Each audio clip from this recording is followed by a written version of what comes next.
오늘 우리에게 주시는 하나님의 말씀은 신약 마태복음 23장 25절에서 28절입니다. 마태복음 23장 25절에서 28절, 저와 여러분들이 한 절씩 교독하시고 28절 함께 읽겠습니다. 화 있을진저 외식하는 서기관들과 바리새인들이여, 잔과 대접의 겉은 깨끗이 하되 그 안에는 탐욕과 방탕으로 가득하게 하는도다. 눈먼 바리새인이여, 너는 먼저 안을 깨끗이 하라. 그리하면 겉도 깨끗하리라. 화 있을진저 외식하는 서기관들과 바리새인들이여, 회칠한 무덤 같으니 겉으로는 아름답게 보이나 그 안에는 죽은 사람의 뼈와 모든 더러운 것이 가득하도다. 이와 같이 너희도 겉으로는 사람에게 옳게 보이되 안으로는 외식과 불법이 가득하도다. 아멘. 로버트 프로스트라는 인물이 있습니다. 미국 사람들이 가장 사랑하는 시인으로 손꼽힌 문학가인데요. 이 문학과 언론에 있어서 노벨상과 같은 퓰리처상을 4번이나 받은 유일한 인물입니다. 그는 이 미국 현대문학사의 한 획을 그은 사람으로 평가받는데요.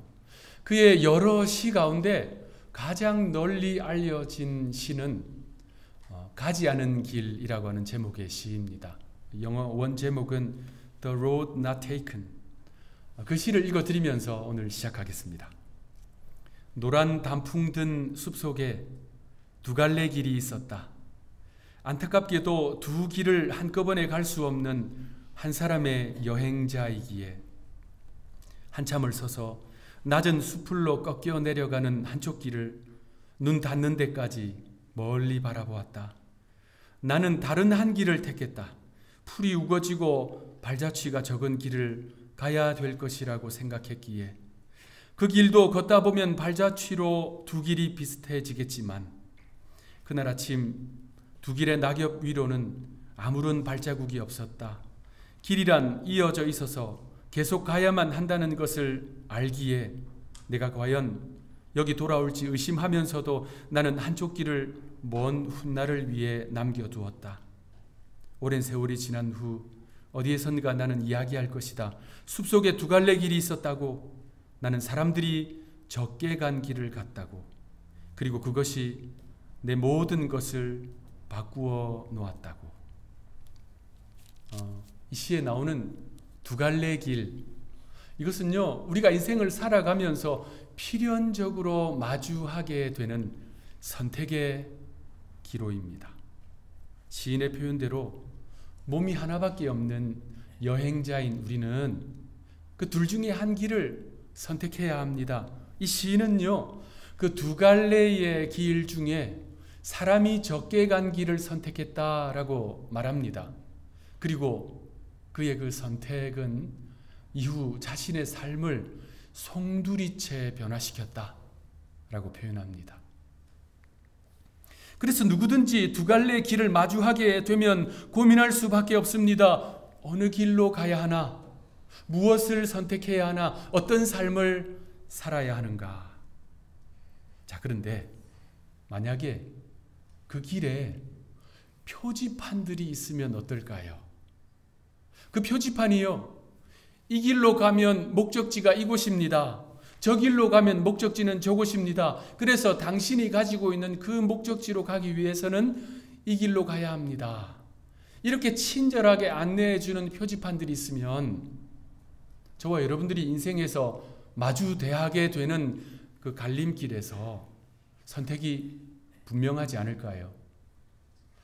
제가 오늘 교회로 오는 길에 운전을 하고 오면서 도로 표지판들을 쭉 세어보았습니다. 길가에 세워져 있는 도로 표지판, 그리고 도로 노면에 그려져 있는, 쓰여져 있는 노면 표식들 쭉 세고 왔어요. 몇 개 정도 될까요? 30개, 50개? 고속도로를 딱 탔는데 그 초입 부분을 쭉 가는데요, 100개가 넘어갔어요. 130개까지 세다가 포기했습니다. 너무 많은 거예요. 우리는요, 하루에도 적게는 수십 개, 많게는 수백 개의 표지판들을 만납니다. 그래서 우리가 마땅히 가야 할 길로 친절하게 안내해 줘요. 자, 그러한 안내가 있다면 우리는 고민할 필요 없이, 의심할 여지 없이 그저 그 길을 가면 됩니다. 자, 우리 성경에는요, 그러한 두 갈래의 길이라고 하는 은유, 메타포가 곳곳에 등장합니다. 최초의 인류 아담과 하와에게서부터 그 내용이 시작되는데요. 하나님께서 금하신 선악과를 먹은 그들의 탐욕과 불순종으로 이 땅에 죄가 시작되었지요. 그것을 원죄라고 부르잖아요. 오리지널 신이라고 말합니다. 자, 그런데 이 창세기에는요, 원죄도 있지만 원복도 있습니다. 둘 중에 뭐가 더 먼저일까요? 원복이 먼저입니다. 오리지널 블레싱이 먼저예요. 아담과 하와가 타락을 해서 시작된 원죄는 창세기 3장에 나옵니다. 그런데 원복은 창세기 1장에 나와요. 하나님께서 사람을 창조하시자마자 복을 선포해 주셨습니다. 창세기 1장 27절, 28절 우리 한 목소리로 읽겠습니다. 시작. 하나님이 자기 형상 곧 하나님의 형상대로 사람을 창조하시되 남자와 여자를 창조하시고 하나님이 그들에게 복을 주시며 하나님이 그들에게 이르시되 생육하고 번성하여 땅에 충만하라. 땅을 정복하라. 바다의 물고기와 땅에 움직이는 모든 생물을 다스리라 하시니라. 하나님께서 하나님의 형상대로 사람을 창조하시고 보시기에 심히 좋았더라 말씀하셨습니다. 하나님이 그렇게 사람을 창조하신 목적은 그 보시기에 심히 좋은 사람을 관상용으로 두시려고가 아니지요. 복 주시려고. 그래서 사람을 창조하자마자 보시기에 심히 좋았다 말씀하시고 곧장 복을 주셨어요. 그게 원복입니다. 그런데 안타깝게도 아담과 하와는 그 원복이 아니라 타락의 길로 가고 말았습니다. 결국 인류는 그 원죄의 영향 아래에 놓이게 된 것이지요. 이것이 성경적 진리입니다. 자, 그런데 그렇다고 원복이 사라진 게 아니에요. 원복이 철회된 것이 아닙니다. 그러므로 모든 인류는, 오고 가는 모든 세대는 실천적으로 볼 때 원죄, 원복 두 갈래 길에 서 있는 것입니다. 우리가 매일의 삶에서 만나게 되는 선악을 알게 하는 나무 열매들, 삶 속에 얼마나 많아요. 그 앞에서 원죄의 길을 반복하고 따라갈 것인가, 돌이켜 원복의 길을 갈 것인가. 이러한 두 갈래 길은요, 출애굽기에도 그대로 나옵니다. 광야 행군을 마친 이스라엘 백성들이 요단강 동편의 모압 평지에 주둔하고 있었어요. 모세가 후계자인 요수아와 이스라엘 백성 전체에게 유언처럼 간곡하게 당부한 것이 있습니다.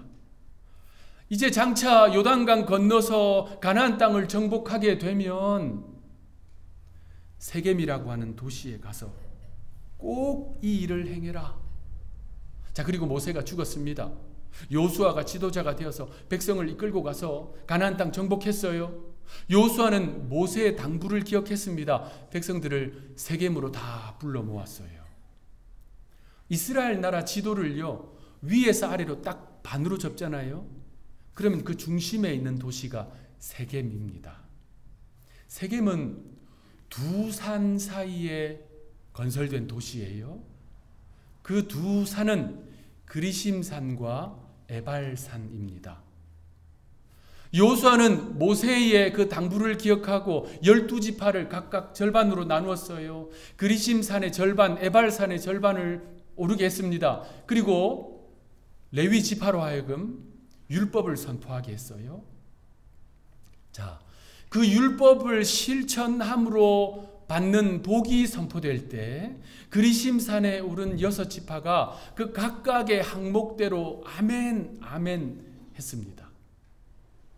반대로 그 율법을 실천하지 아니함으로 거역함으로 받는 저주가 선포될 때는 맞은편 에발산에 오른 6지파가 또 아멘 아멘 하고 외쳤어요. 모세의 당부가 신명기에 나오고요. 또 여호수아가 실천한 이 내용이 여호수아 7장에 나옵니다. 그래서 그리심산을 축복의 산, 에발산을 저주의 산이라고 불렀습니다. 자, 그런데 성경에 문자로 기록되어 있는데요. 여러분 그 장면을 한번 상상해 보시기 바랍니다.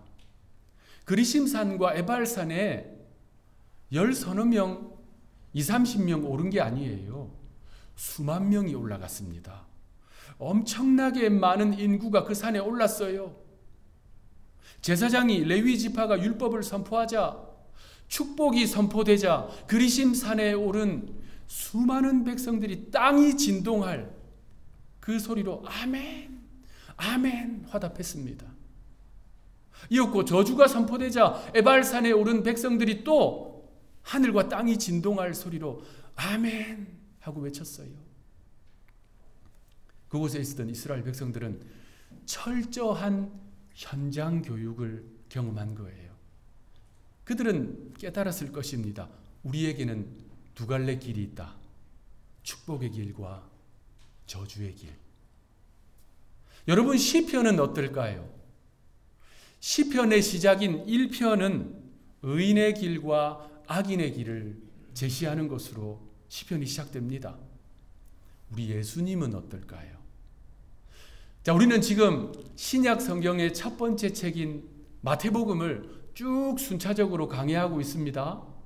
마태복음은 예수님의 공적 사역, 공생애를 산상수훈으로 시작합니다. 여러분 이미 그 본문 다 살펴보았지요. 산상수훈은 팔복으로 시작됩니다. 자, 팔복의 첫 번째 예수님의 말씀, 심령이 가난한 자는 복이 있나니 천국이 그들의 것이미요 라고 한글 성경으로 번역되어 있는데 헬라어 원문을 보면 그 문장 구조가 우리랑 달라요. 헬라어 원문은 한번 따라합시다. 마카리오이라고 하는 단어로 시작됩니다. 마카리오이는 복 있는 자여 라는 뜻입니다. 팔복 전체가 마찬가지예요. 첫 번째 예수님이 복 있는 자여 선포하시고 심령이 가난한 자는, 복 있는 자여 애통한 자는, 이렇게 나가는 거예요. 원문이 그렇게 되어 있습니다. 그러니까 8번 반복해서 주님께서 복 있는 자여라고 선포하셨어요. 정리하면 신약의 첫 번째 책 마태복음, 거기에 나오는 예수님의 첫 번째 사역, 첫 번째 설교, 그 가운데 첫 번째 예수님이 하신 말씀 무슨 단어라고요? 복입니다. 복. 여러분 이게 과연 우연일까요? 하나님께서 천지 만물을 창조하셨습니다. 사람을 창조하셨어요. 그리고 첫 번째 선포하신 것은 원복입니다. 원죄는 그 뒤에 따라오는 거예요. 이스라엘이 가나안 땅을 정복하고 나라를 이제 시작할 그 시점에 첫 번째로 선포한 것은 복의 길입니다. 저주의 길은 그 뒤에 따라오는 거예요. 시편도 마찬가지입니다. 시편의 첫 번째 1편 의인의 길과 악인의 길이 제시된다고 했는데요. 이것도 마찬가지. 히브리어 원문을 보면 어떤 단어로 시작되냐면요. 시편 1편 1절 첫 번째 단어 아쉬레라고 하는 히브리어가 나와요. 그 뜻이 뭐냐면요. 복 있는 자여입니다. 여러분 하나님의 마음을 아시겠습니까? 하나님의 본심을 아시겠어요? 하나님은 이토록 그의 백성들에게 복 주시기를 원하시는 분이에요. 예수님의 첫 번째 설교 산상수훈 팔복의 첫 번째 말씀이 뭐라고요? 복 있는 자요. 주님은 이 팔복을 통해서 사람들이 상실해버린 그 원복을 회복하기를 바라시는 것입니다. 자, 이렇게 성경은 두 갈래의 길을 우리에게 제시해 주고 있습니다. 원복과 원죄, 축복의 길과 저주의 길, 의인의 길과 악인의 길, 그리고 오늘 팔복을 말씀드렸습니다. 자, 팔복이 있다면 두 갈래 길에 또 뭐가 있어야 될까요? 팔화가 나옵니다. 예수님은 팔복을 먼저 선포하셨고요. 오늘 본문에서 팔화를 말씀하십니다. 주님은요, 산에 올라서 팔복을 선포하시는 것으로 공적 사역을 시작하셨어요. 이제 예수님의 공적 사역의 끝자리입니다. 마무리되는 순간 주님은 팔화를 선포하셔서 사역을 마무리하십니다. 그게 바로 오늘 본문의 내용입니다. 예수님이 선포하신 팔화, 마태복음 23장 13절에서 36절, 꽤 긴 본문이라서 다 읽지는 못했고요. 그 가운데 팔화가 시작되는 13절 우리 함께 읽겠습니다. 시작. 화 있을진저 외식하는 서기관들과 바리새인들이여, 너희는 사람들 앞에서 닫고 너희도 들어가지 못하고 들어가지 않고 들어가려 하는 자는 들어가지 못하게 하는도다. 아멘. 자, 예수님의 팔복은 앞서 말씀드린 대로 복 있는 자여, 복 있는 자여, 각각 이것으로 시작됩니다. 예수님의 팔화는 화 있는 자여, 화 있는 자여로 시작됩니다. 주님은 바리새인들과 서기관들을 향해서 맹렬히 책망하셨습니다. 그들의 외식과 형식적인 종교 행위를 강력하게 비판하셨습니다. 이 팔화에서 예수님께서 반복적으로 하시는 말씀이 있습니다. 화 있을진저 외식하는 서기관들과 바리새인들이여. 자, 주님은 이 표현을 13절에서 15절에서 23절, 25절, 27절, 29절 너무나도 반복해서 강조해서 말씀하고 있습니다. 외식하는 자들, 쉽게 말하면 위선자를 말합니다. 내면에 가득한 불의와 탐욕은 해결하지 않고 마치 회칠한 무덤처럼 겉으로만 거룩하게 보이려고 하는 그들을 향한 주님의 이 선포, 화 있을진저 위선자들이여. 자, 그렇다면 주께서 이토록 강력하게 책망하시는 이 내용, 이 위선, 이거 과연 오늘 본문에 나오는 2000년 전 바리새인들과 서기관들에게만 해당되는 문제일까요? 미국의 기독교 저술가 존 오트버그는 자신의 저서 예수는 누구인가에서 이 위선에 대해서 이렇게 진단했습니다. 기독교보다 더 많은 위선자들을 만들어낸 종교는 아마 없을 것이다. 그것은 내게도 아이러니다. 내 안에 위선이 가득하다는 사실도 나를 괴롭게 한다. 하지만 뜨끔하면서도 위로가 되는 사실이 있다. 기독교의 창시자보다, 예수님을 말합니다. 기독교의 창시자보다 더 강력하게 위선을 진단하고 규탄하고 치료한 사람은 일찍이 없었다. 그러니까 누구보다 우리 그리스도인들 자칫 익숙한 가면이 될 수 있는 이 위선, 우리는요, 이 위선을 철저히 경계해야 합니다. 남의 위선 말고요, 자신의 위선 말입니다. 존 오트버그는 이어서 마크 트웨인의 이야기를 우리에게 들려줍니다. 어느 날 마크 트웨인이요, 기독교인인데 탐욕스럽고 비양심적인 사업가가 경건한 척 떠벌리는 이야기를 들었어요. 그 사업가가 이렇게 말했습니다. 나는 이제 중동으로 가서 시내산 정상에 올라서 10계명을 읽을 계획이다. 자랑하면서 이야기했어요. 자, 그의 말을 들은 마크 트웨인이 이렇게 대답했다고 합니다. 선생님, 저에게 더 좋은 생각이 있습니다. 시내산까지 가서 10계명을 읽는 대신에 그냥 보스턴에 당신 집에 남아서 그 10계명 지키는 것은 어떨까요?